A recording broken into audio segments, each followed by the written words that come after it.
Hola, ¿cómo están? Esta vez vamos a hacer un pequeño paréntesis en la serie de videos que estaba grabando para hablar un poco sobre contracts. Seguramente si estás llegando aquí, has podido estar seguramente en el Compose Camp en el que he estado participando. Y creo que es un concepto bastante interesante porque vas a encontrar en parte del código, sobre todo del Code Lab de Adaptive Layouts, algunos componentes que están armados justamente con ello. Entonces vamos a repasar un poco la definición de lo que es un contract. ¿Ok? Básicamente es un mecanismo experimental que se ha introducido en Kotlin 1.3 y que permite a una función describir explícitamente su comportamiento de una forma en la que el compilador pueda entender. ¿Nos dice algo? ¿No nos dice mucho? Yo creo que con el código va a ser más sencillo de entender. Pero básicamente es como darle ciertas instrucciones al compilador para que entienda este, cosas que podrías considerar como errores, podemos cambiarle sutilmente el comportamiento, pero solamente en algunos casos, ¿ok? Entonces, vamos a movernos al código. Vamos a agrandar esto para que se pueda observar. Y bueno, no, estas son las funciones que hemos visto anteriormente. Vamos a crear una nueva Kotlin class. Ok, esto va a ser un 0A porque pues en algún momento se me ocurrió otro tema que sea random. Vamos a poner contracts. Ok, listo. Como ya es costumbre, lo que vamos a hacer aquí es simplemente desaparecer el class. Bueno, me interesa eso. Vamos a crear nuestra función main como siempre. Ok, that's it. No necesitamos absolutamente nada más.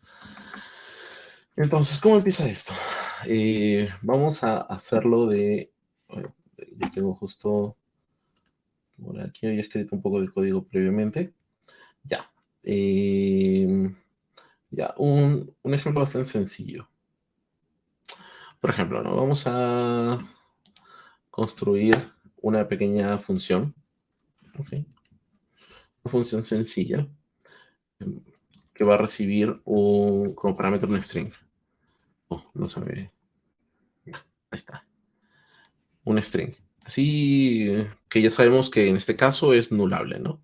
Por el signo de interrogación que lo acompaña. Entonces, ¿qué sucede? Si nosotros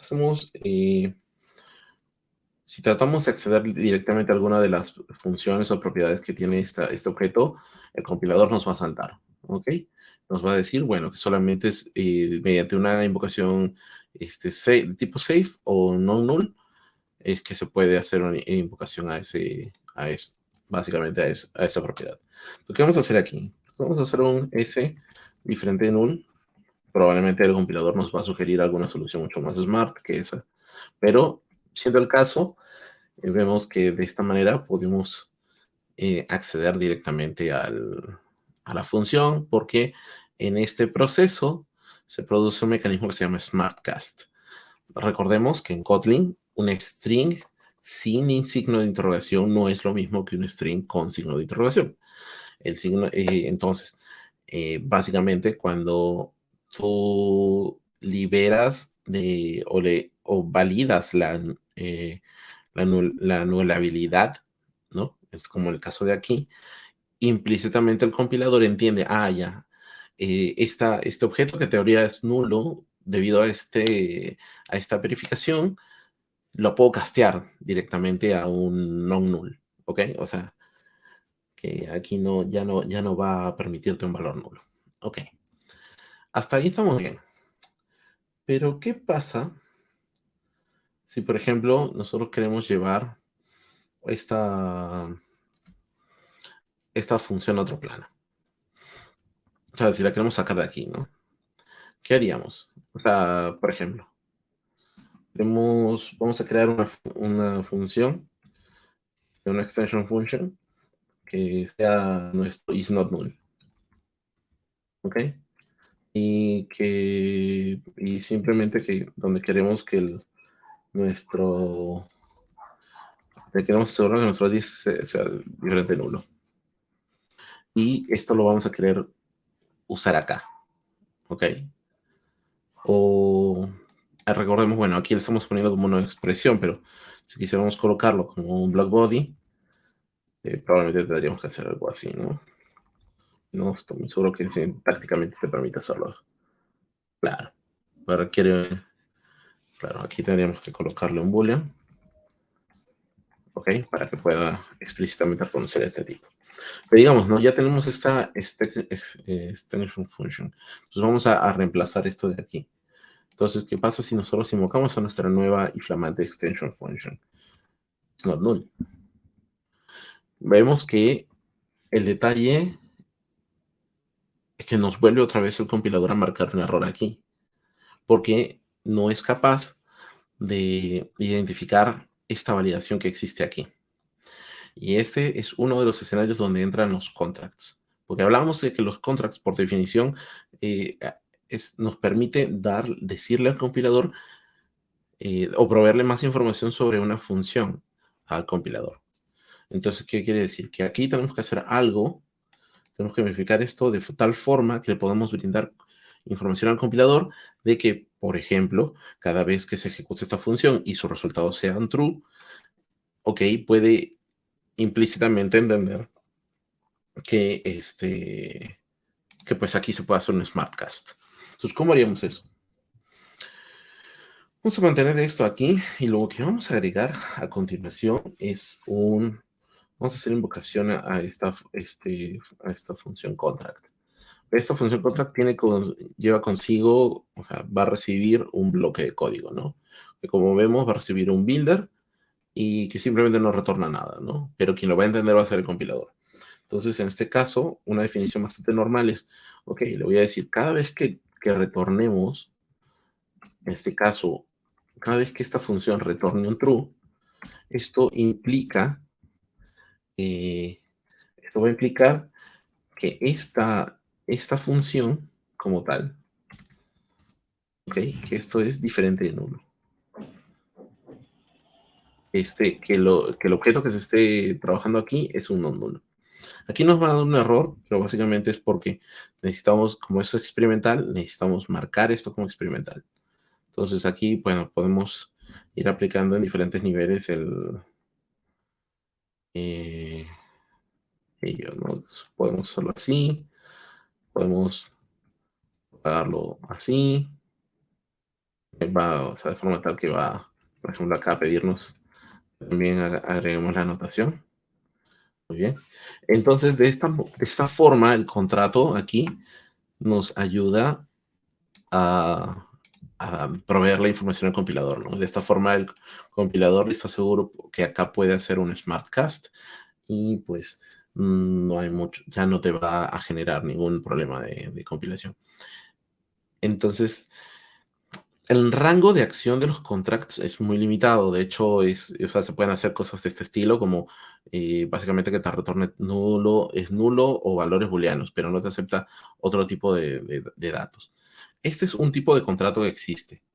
Ok, vamos a ver otro ejemplo más, como para que quede un poco claro. Me pareció bastante interesante, pues justo estaba buscando información sobre ello y me resultó muy, muy, muy simpático. Veamos. Eh, Ya, veamos aquí. Mm, Vale. Me gustó un ejemplo que vi. Básicamente aquí no hemos hecho nada, ¿no? En el main, porque bueno, no el call contracts van a trabajar a nivel de compilador. Entonces, partiendo del segundo ejemplo, digamos, vamos a crear nuestra data class, ¿no? Un data class que sea nuestro request. En donde vamos a tener simplemente un argumento que va a ser de tipo string. ¿Vale? Según Universidad Externado. Uy, ya. Siempre escuchando. Entonces, ¿qué podemos hacer aquí? Ya, tenemos definido nuestro request. Ahora vamos a definir una clase, ¿no? Que va a ser la clase service. Seguramente este ejemplo lo van a ver, lo pueden encontrar en internet. Me llamó la atención, me pareció simpático, así que lo estoy usando. Así que, entonces, cuando vamos a procesar, por ejemplo, el request, a veces sucede que el request puede ser nullable, ¿no? Ok. Entonces, acá nosotros, ¿qué solemos hacer, no? Siempre vamos a tener una función que nos va a ayudar a validar si el objeto viene poblado o no, etcétera, ¿no? Y lo que podemos hacer luego de esta validación, que van a ver que es un ejemplo bastante similar al anterior, es tratar de acceder a alguna propiedad de ese objeto request, ¿no? O sea, vamos a tratar de acceder a los argumentos, pero debido a la anulabilidad, no es posible, esto no va a compilar. O sea, vamos a crear una función, por ejemplo, que se llama la función validate, donde vamos a esperar recibir justamente nuestro request, que puede ser nullable.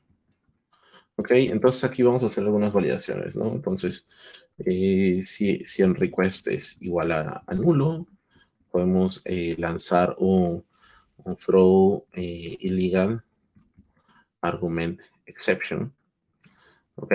Y mandarle no sé, eh, ah, request object is expected. O así, ¿no? Entonces también podríamos lanzar algún otro tipo de validación, ¿no? Si es que, por ejemplo, request.arg, ¿no? Es blanco, nulo blanco. En teoría no va a ser nulo, ¿no? Pero es blanco. Entonces acá podríamos también lanzar otro illegal argument exception. Argument should not be blank. Ok, tenemos validaciones aquí y si todo sale bien, pues genial. El problema con esto es que a pesar de las validaciones que estamos haciendo aquí, claro, otra vez tendríamos que hacer una validación fuera de esto para que el compilador lo reconozca, ¿no? Y aquí es donde entraría justamente nuestro contrato, nuevamente. Entonces, ¿qué podríamos hacer aquí? Por ejemplo, lo que podemos hacer es, ok, antes de las validaciones vamos a agregarlo en contrato, de la misma manera como lo hicimos en la función que vimos previamente. Entonces aquí vamos a colocarle, por ejemplo, el contrato va a implicar, cada vez que retorne, como en este caso no vamos a retornar ningún valor, solamente esperamos que retorne el unit, va a implicar simplemente que, en este caso, el objeto request es diferente de nulo. Básicamente eso. ¿Qué vamos a hacer? Bueno, ya saben que siempre nos va a pedir que propaguemos todo ello.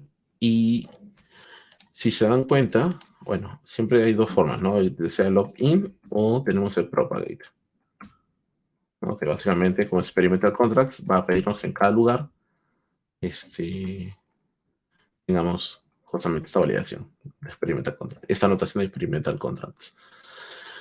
Pero si te das cuenta, al haberle agregado esta información a esta función, claro, si ya estamos teniendo validaciones aquí de este tipo, ¿no? Si estamos validando ya la vulnerabilidad o estamos validando que si esto es blanco, o sea, tranquilamente ya el compilador puede estar seguro de que puede usar este objeto, que lo puede castear y que puede usar su atributo. Entonces, nuestra validación cumple con todos los objetivos habidos y por haber, porque no solamente se limita a hacer este tipo de validaciones, sino que a su vez está proveyendo información al compilador para entender un poco cómo funciona esto, ¿no? O qué implicancias son las que tiene consigo las validaciones que trae consigo esta función. ¿Ok? Este es un tipo de contrato. Que este contrato básicamente nos da la posibilidad de brindarle más información ah, al compilador. Existe un segundo tipo de contratos, que déjeme ver si lo logro encontrar, que esto es un poco más, en este no voy a entrar mucho a tallar, pero básicamente tenemos, veamos.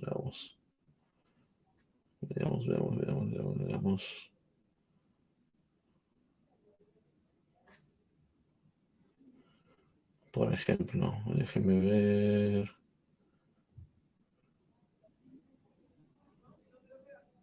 Ya. Por ejemplo, hay otro contrato que,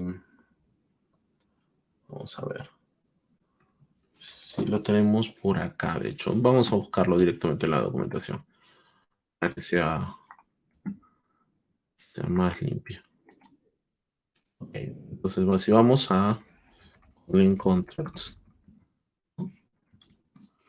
si vamos a encontrar entre estos la documentación de Kotlin.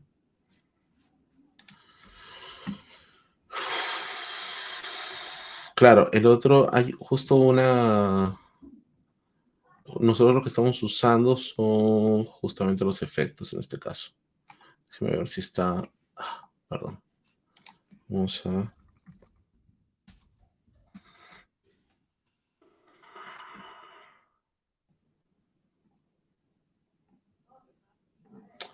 Hay uno justo que había estado observando que tenía que ver con justamente la documentación de Kotlin.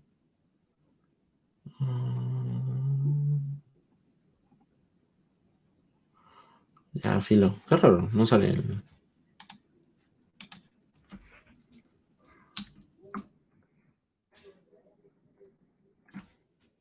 Ah, ¿será este? Claro. Básicamente este es el contrato que hemos estado usando, ¿no? Y como vimos aquí, se insertó en la versión 1.3. A ver.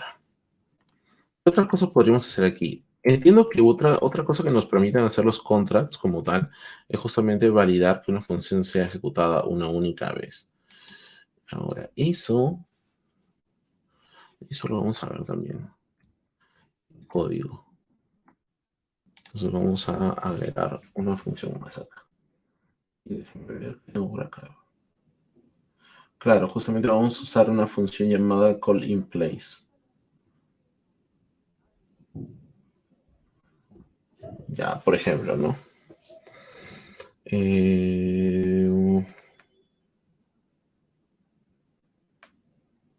Claro.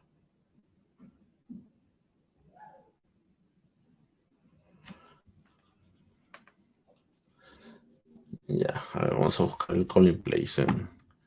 Vamos a googlear un poco. Kotlin callInPlace.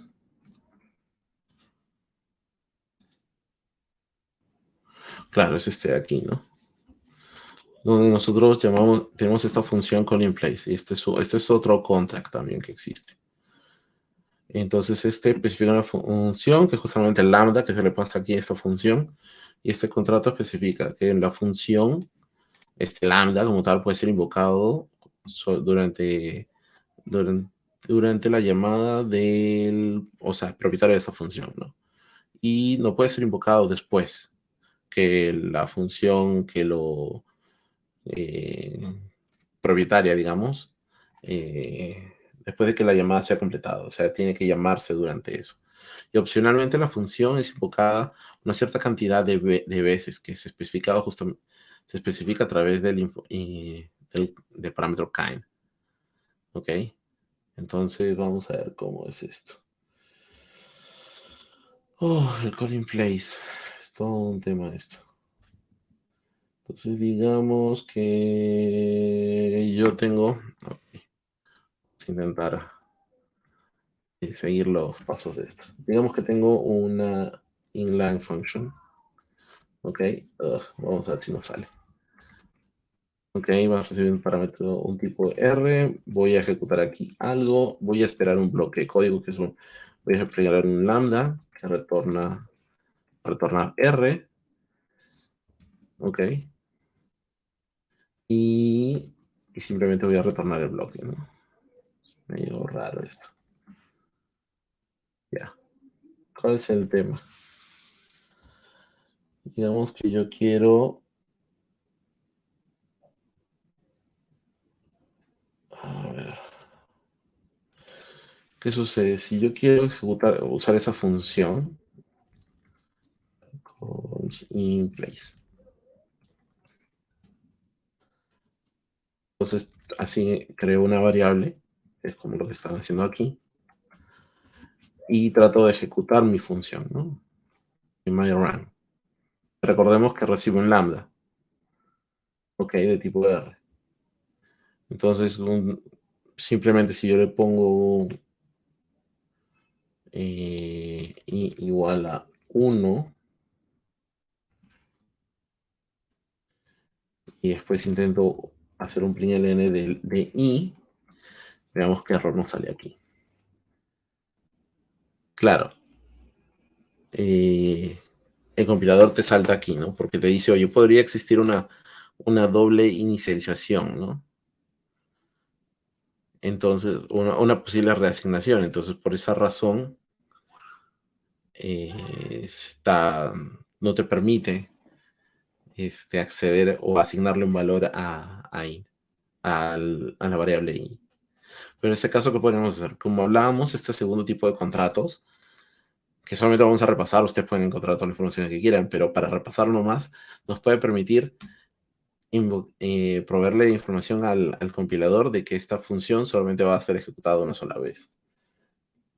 Y en ese caso, usamos también la misma función contract. En este caso, llamamos a calling place. Calling place. Al calling place de Kotlin, ¿no? No está mal llamada. En fin. Y acá, bueno, recibe dos parámetros, dijimos, ¿no? El primero de ellos es el lambda que necesitamos evaluar, básicamente el bloque, y luego tenemos la variable, la propiedad kind, que es un invocation kind punto en este caso tenemos varias opciones, ¿no? Tenemos por lo menos una vez, más de una vez, o exactamente una vez. Como en este caso queremos proveer la información y queremos indicarle al compilador de que no va a haber temor, o que se va a validar aquí, o se va a asegurar de que solamente se va a ejecutar una sola vez, le ponemos exactly once. Y evidentemente tenemos que propagar esto.